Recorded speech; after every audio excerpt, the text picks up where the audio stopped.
Frederick Rogers, जो Louis institute में department of engineering के प्रोफेसर थे। उनका मानना था कि इंसानों ने इलेक्ट्रिसिटी का आविष्कार बहुत पहले ही कर लिया था, शायद 3000 साल पहले। बाइबल का टेक्स्ट पढ़कर वो इस नतीजे पर आए कि बाइबल की कहानियां पढ़ के किसी भी तरीके से वो मैजिकल नहीं लगती, शायद उसमें कोई एडवांस टेक्नोलॉजी का इस्तेमाल किया गया हो।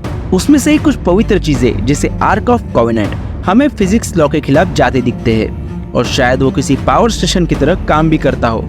इससे एक सवाल आता है कि क्या बाइबल के सैक्रेड आर्टिफैक्ट कोई लुप्त हुई एडवांस टेक्नोलॉजी हो सकती है?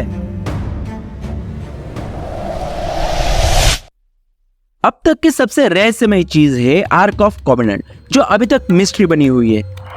पुराने लोगों के पास शायद ऐसी एडवांस टेक्नोलॉजी थी जो आज तक हम नहीं बना पाए, और इसलिए हम इसे सुपरनैचुरल चीज मानने लगे। कहानी के अनुसार भगवान ने मोसेस को आर्क ऑफ कॉवेनेंट बनाने का आइडिया दिया, और हर एक छोटी चीज उसमें बताई गई कि कॉवेनेंट को कैसे बनाया जाए।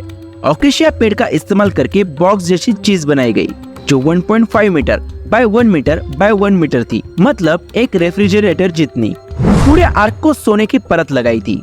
इसका मतलब ये नहीं कि भगवान को सोने से डेकोरेट किया आर्क पसंद था, बल्कि इतने प्रेशियस मेटल को जमा कर आर्क को लगाना, इसके पीछे कोई इम्पोर्टेंट कारण रहा होगा। इसके ऊपर 2 एंजल एक दूसरे के सामने मुंह किए खड़े थे।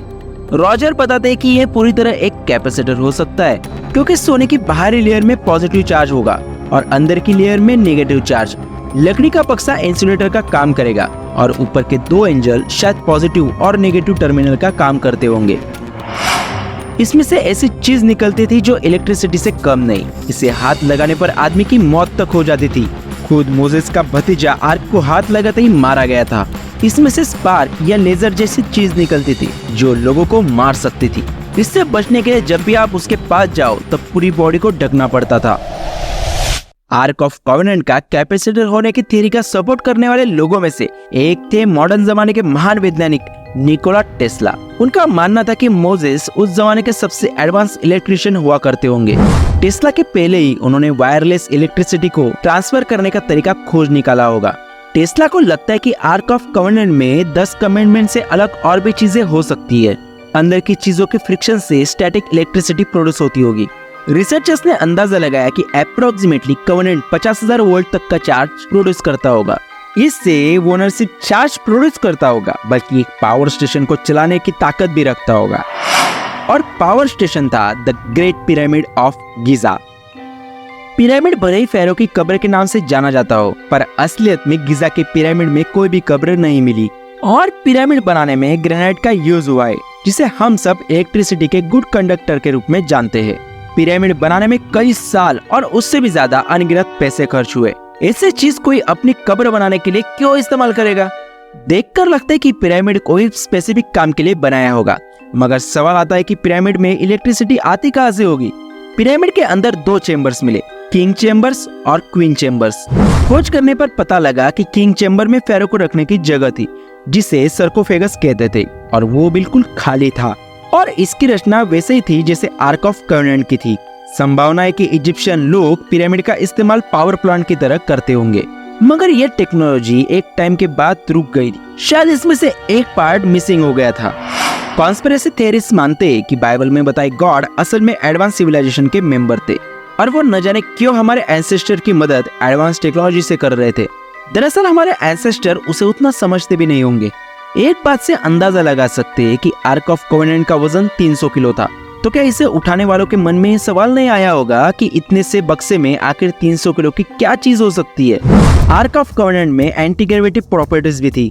बाइबल के अनुसार कॉवेनेंट 3 दिन तक हवा में घूम रहा था, एक जगह से दूसरी जगह, और उसके पीछे लोग जा रहे थे, जैसे वो लोगों को कंपास की तरह दिशा दिखा रहा हो। बाइबल के अनुसार मोसेस कॉवेनेंट के साथ 40 साल तक घूमते रहे, ताकि वो जूस को इजिप्शियन के चंगुल से छुड़ाकर अपना कोई खुद का देश बना सके। 40 साल तक उनके साथ चलने वाले बहुत से लोग मरे, कोई बूढ़े होकर मरे, कोई किसी बीमारी से, मगर इसमें कोई भूख से नहीं मरा। बाइबल में एक लाइन है, मैन फ्रॉम द हेवन। वो लोग मानते थे कि यह आदमी स्वर्ग से ब्रेड जैसी कोई चीज लिटरली नीचे फेंकता था, जो ब्रेड खाने में शहद जैसी लगती थी। तो सवाल आता है कि उस वक्त आखिर क्या हो रहा था? ऐसा ही एक और मिस्टीरियस ऑब्जेक्ट था मोसेस की छड़ी। एंशिएंट टेक्स्ट के मुताबिक वो छड़ी एडम की थी, जब वो गार्डन ऑफ ईडन में रह रहे थे। कहानियों के मुताबिक मोसेस जब लोगों को इजराइल में ले जा रहे थे तब फेरो ने उन्हें बीच रास्ते में पकड़ना चाहा, जिसे आज हम रेड सी के नाम से जानते हैं। मोसेस ने छड़ी पानी में डाल दी और पानी 2 भागों में बट गया। समंदर पार करने पर उन्होंने छड़ी घुमाई और पानी पहले जैसा हो गया। पीछे आ रहे इजिप्शियन सैनिक पानी में डूबकर मारे गए। रिसर्चर्स को लगता है कि अगर वो छड़ी असलियत में थी तो वो कोई मामूली छड़ी नहीं हो सकती।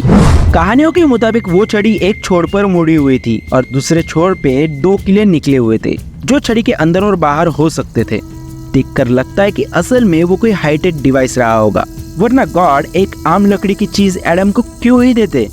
मोसेस की कहानी में एक पावरफुल ट्रम्पेट का भी जिक्र आता है। कवेनेंट के सामने ट्रम्पेट बजाने पर उसके सामने खड़ी किले की मजबूत दीवार तक गिर जाती थी। एक ट्रम्पेट में इतनी एनर्जी कैसे? शायद आर्क ऑफ कवेनेंट एम्पलीफायर का काम भी करता होगा। ट्रम्पेट की आवाजों को एम्पलीफाई करके वाइब्रेशन से दीवार गिर जाती होगी। आज के जमाने में ऐसी चीजों को नाजी जर्मनी और सोवियत यूनियन ने भी डेवलप कर लिया था। आज पावरफुल देशों के पास ऐसी ही टेक्नोलॉजी अपने सीक्रेट आर्सेनल में मौजूद है, जिससे शहर को सिर्फ आवाज की मदद से बर्बाद किया जा सकता है। अब आखिरी सवाल आता है कि ये कवेनेंट कहाँ गायब हुआ? आखिर में आर्क ऑफ कवेनेंट जेरूसलम के सोलोमन टेम्पल में रखा था, जब तक कि 586 बीसी में बेबीलोन ने जेरूसलम पर आक्रमण न कर दिया। सोलोमन टेम्पल डिस्ट्रॉय होने के बाद कवेनेंट जैसे गायब ही हो गया। उसके बाद किसी ने भी उसे नहीं देखा। हजारों सालों से लोग इसकी तलाश कर रहे हैं। खुद हिटलर भी इसे ढूंढने के लिए पागल था, ताकि वर्ल्ड वॉर में दुश्मनों के खिलाफ इसका इस्तेमाल किया जा सके। सिर्फ कल्पना करें कि क्या होता अगर एक खजाना किसी गलत हाथों में चला जाता। शायद आर्क ऑफ कवेनेंट मिलेगा, तब दुनिया में तबाही का मंजर शुरू हो जाएगा।